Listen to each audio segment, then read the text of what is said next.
Chegamos no terceiro domingo do Advento, o domingo rosa, que é o domingo Gaudete, que é o domingo da alegria, assim como o quarto domingo da quaresma, que é o domingo Letare. As duas ocasiões no ano em que os sacerdotes podem usar a cor rosa. É obviamente opcional, os padres podem continuar usando o roxo, que é a cor dos tempos do Advento e da quaresma, mas normalmente os padres sim usam os paramentos rosas, né, suas vestes litúrgicas rosas, porque ele simboliza aquela apreensão, aquela alegria que antecede tanto a paixão de Nosso Senhor e a sua divina ressurreição, mas também a sua vinda no nascimento do Natal. Isso é apenas uma curiosidade litúrgica, mas existe uma coisa esquisita que está acontecendo aqui no evangelho de hoje. É um evangelho sobre a alegria, liturgicamente é isso que se fala, inclusive nos Salmos fala muito sobre isso, Santiago, depois na segunda leitura também fala sobre alegria, porém o evangelho, que é o centro de toda a nossa análise também da liturgia de hoje, fala sobre prisão. Pois é, o texto começa dizendo, em Mateus 11:2, dizendo: naqueles dias estava João preso, ou João na prisão. E ele ouviu falar das obras de Jesus e enviou-lhes discípulos que perguntaram para Jesus: és tu mesmo aquele que há de vir ou devemos esperar outro? Ou seja, você é mesmo o Messias ou a gente vai ter que esperar de novo o outro? Né? E aí Jesus lhes responde o seguinte: ide, contem para João o que vocês estão vendo e ouvindo. Né?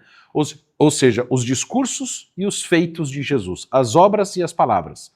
Que obras? Os cegos recuperam as vistas, os paralíticos andam, os leprosos são curados, os surdos estão ouvindo, os mortos estão ressuscitando e aos pobres está sendo pregado o evangelho. Depois ele faz um discurso sobre a importância de João. Este é o evangelho de hoje, ou seja, um evangelho que é para ser o evangelho da alegria, começa com o João Batista, o maior dos profetas do Antigo Testamento, que é mais do que um profeta, segundo o que Cristo explica, preso na cadeia, e 3 capítulos depois, então, em Mateus 14, ele vai ser decapitado pelo pedido da filha de Herodes Antipas. Então, nós estamos aqui neste tempo litúrgico, com a antífona de entrada deste tempo litúrgico, dizendo Gaudete in Domino semper, iterum dico gaudete, ou seja, é o texto de Filipenses 4, alegrai-vos sempre no Senhor, eu digo mais uma vez, alegrai-vos, né? Este é um grande ânimo para nós, do domingo que antecede o Natal. Então, enquanto a igreja está nesse tempo do Gaudete, o evangelho nos leva para uma prisão sombria em Maqueronte, que era onde ficava a prisão, lá no Mar Morto, onde João Batista tinha sido preso, João na prisão. E ele é, claro, a gente sabe, viu isso no último domingo, o precursor do Cristo, nós vimos um passeio sobre quem foi João Batista a última vigília, e é esquisito porque ele, sendo o maior de todos, recebe uma espécie de um silêncio de Deus que não o acode, o livra da prisão, como foi com Pedro, Paulo e tantos outros que foram livres da prisão por ações de anjos e ações sobrenaturais. Então, aqui, o silêncio de Deus, até para nós pode parecer um escândalo. Mas Jesus adverte aos discípulos de João Batista: ai daquele que se escandalizar por minha causa. Escândalo era uma pedra na qual você tropeçava. Ou seja, ai daquele que ver em mim uma pedra de tropeço.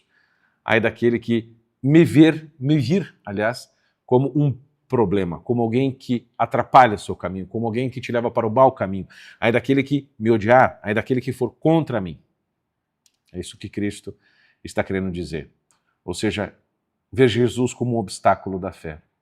Então, voltando, vamos lá ver. Os discípulos de João Batista vão lá perguntar para Jesus se ele é o Messias, ou se tinha que esperar outro. Primeiro porque já tinham diversos Messias antes de Jesus naquele tempo. Era um período onde tinham muitos Messias, né, autoproclamados. E depois de Jesus também vários apareceram, como por exemplo Bar Kokhba, nomeadamente um dos mais famosos nos anos 130 depois de Cristo, foi um dos grandes revolucionários da revolta contra Roma. Ele também se proclamava o filho das estrelas, né? Bar Kokhba quer dizer isto. E ele foi considerado na sua época um Messias. Claro, o seu messianismo não durou, né? Então, no meio deste movimento histórico messiânico judaico, Cristo também surge como Messias. E é por isso que a pergunta foi feita a Jesus, ou seja, você é mais um destes Messias que estão aparecendo, a gente vai ter que esperar outro vir para quem sabe perguntar e de fato ver se ele é mesmo o Messias. né? Então, muitos pensam, quando leem esse texto, que João perdeu a fé. João está preso, né? Estava anunciando o caminho do Messias, ele viu o Cordeiro de Deus que tirava o pecado do mundo, João Batista batizou Jesus, etc. E aí, de repente, ele é preso. E aí ele manda perguntar se Jesus é o Messias. Então, calma aí, ele recebeu a divina revelação infusa de que Jesus é o Cordeiro de Deus.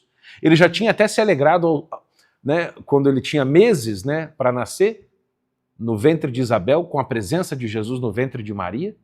Ou seja, ele tinha um conhecimento infuso de que Jesus era o Messias, era seu primo, eles conviviam. Então ele sabia. Ou seja, a pergunta que João Batista manda fazer para Jesus não é para João Batista. Se os pais da igreja sempre explicavam, São João Crisóstomo também explicava isso, São Jerônimo, Santo Agostinho, todos, de que não era uma dúvida de fé de João Batista. Mas por que João Batista fez isso? Ou seja, ele não fez por ignorância, não fez por falta de fé. Mas é porque João Batista queria passar o bastão para Jesus. Porque ele tinha muitos discípulos, de várias castas. Então, quando ele manda os seus discípulos irem perguntar para Jesus, o que ele está querendo? Avivar a fé dos seus discípulos em Cristo. Porque ele sabia quem Jesus era, ele viu quem Jesus era, ele batizou Jesus, ele viu o Espírito Santo descendo como uma pomba sobre Jesus, e dos céus Deus Pai dizendo, este é o meu Filho amado em quem tenho todo o prazer. Então João Batista não precisava de provas, evidências, nada, ele já sabia, ele tinha fé, estava tudo ok para ele. Então ele é preso, como que dizendo, a revelação do Antigo Testamento acabou, e agora está na vez de passar o bastão para o Novo Testamento, para a nova aliança, para o verdadeiro Filho de Deus, para o verdadeiro Filho do homem, para o próprio Deus que vai selar uma aliança eterna com o povo e instaurar o seu reino aqui neste mundo, para a glória de Deus Pai. Então, o que João Batista faz? Ele manda seus discípulos irem lá. Lá aonde? Onde Jesus estava, e perguntar a ele. Ou seja, se ele tivesse dito apenas para os discípulos, ele é melhor do que eu, sigam-no, isso talvez não teria dado tanto efeito, porque o homem é muito mais convencido por fatos do que por palavras. Então, ele queria que a fé fosse confirmada pelas palavras, pelos milagres, pelos prodígios de nosso Senhor.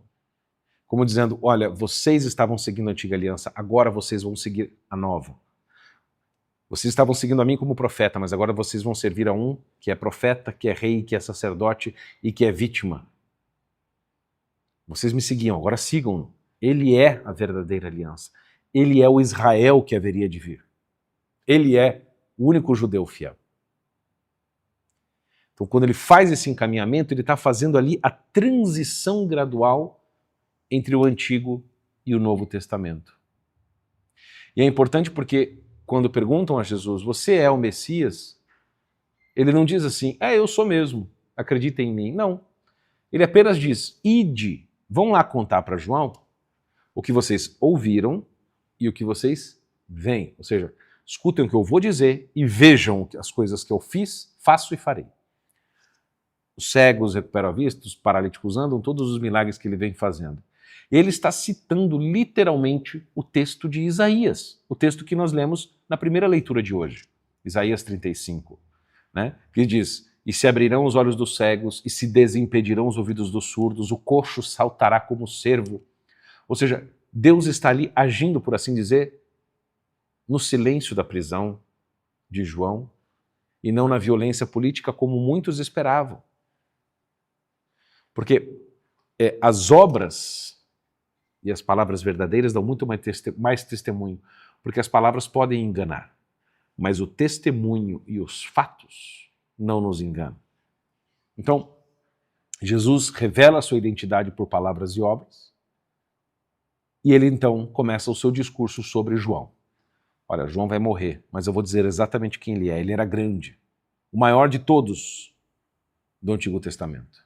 E ele pergunta então para os discípulos, vocês foram no deserto ver o quê? Um profeta?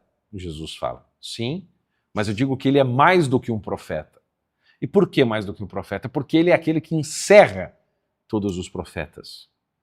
Ele é aquele mensageiro anunciado em Malaquias 3:1, que tem o prazer, a honra de anunciar o Messias, né? Ou seja, aquele que foi o maior dentre os nascidos até aquele momento. Nós vimos isso na última vigília do domingo passado. Então, mas Jesus diz que está vindo um novo momento, em que o menor no reino dele seria maior do que o João Batista.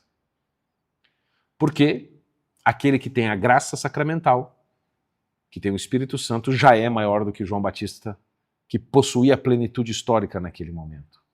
Entre os nascidos de mulher não nasceu ninguém maior. Claro que nasceu.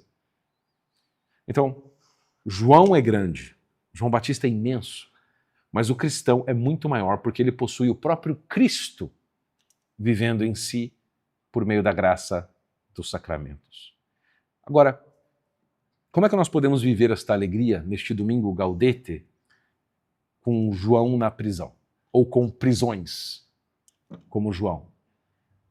Bom, com a paciência do agricultor, ou seja, com a paciência que nos é dada nas palavras da segunda leitura do livro de São Tiago. Tende paciência até a vinda do Senhor. Qual vinda? Nós vimos no início do Advento. A vinda do Advento, do nascimento, a vinda da segunda vinda, e a vinda que pode acontecer também na sua vida se você morrer. E Jesus não voltar até lá. Fortalecei os vossos corações, pois a vinda do Senhor está próxima. Próxima sempre nesse duplo sentido, de que ele pode voltar a qualquer momento e você pode morrer a qualquer momento. De qualquer maneira, a vinda está próxima. Você não sabe quando. Se ele volta antes de você morrer ou se você morre antes dele voltar. Então, a alegria cristã, certamente, ela não depende das condições e circunstâncias, mas da presença de Deus comigo o tempo inteiro, 24 horas por dia. Eu nele e ele em mim. Esse tem que ser o motivo da nossa alegria, não as circunstâncias, os problemas que nós vivemos. Então, no fundo, a alegria cristã, ela é a participação na alegria insondável de Deus. Uma alegria que é ao mesmo tempo humana e divina, mas muito mais divina do que humana, que está no coração de Jesus Cristo glorificado, ressurreto, vivo. Então, o Senhor mantém para sempre a sua fidelidade, como diz o Salmo de hoje. O Senhor reinará para sempre. João Batista precisou ser preso para encerrar a nova aliança. Preso pelo rei, corrupto Herodes, adúltero, incestuoso, morto por pressão da sua filha, para que Jesus pudesse inaugurar a nova aliança. Então, este domingo Gaudete é um domingo que diz assim, aquela antiga lei, o pacto, a salvação fechada para os judeus, as portas se abriram, João está preso, seus discípulos estão com Jesus. Vamos segui-los, vamos também com Jesus. Vamos para a nova aliança que está aberta para todo mundo. Porque Deus é fiel. E ele disse que os filhos de Abraão seriam numerosos como as estrelas do céu, como as areias da terra.